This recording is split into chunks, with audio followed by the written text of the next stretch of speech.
Anong masasabi mo sa konsepto na panganay, ikaw na bahala sa kapatid mo? Nakakaputang ina.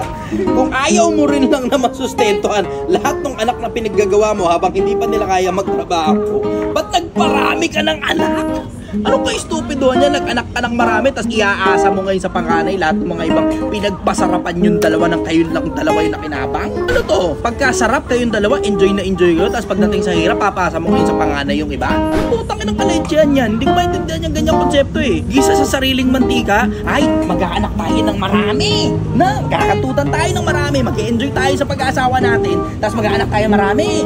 Tapos, yung unang-unang anak, isaasa na natin dun yung pangalawa, pangatlo, pangapat, labindalawa, labintatlo, putang ina mo, 20 yung apo ng inang anak mo, iaasa mo ngayon sa panganay. Tapos, pag tinamad na tayong dalawa magtrabaho, umasa na rin tayo sa panganay. Tapos, pag hindi na natin kaya yung buhay natin, tapos, inaasa na natin sa kanya lahat, tapos pag hindi niya na kaya, yung nasusumpapan pa natin yung poke ng inang panganay na yan. Alam mo, toxic Filipino culture yan eh. Hindi ko maintindihan kung bakit poke ng ina mong nag-anak pa ng marami kung pwede mo namang ipotok na lang sa bibig.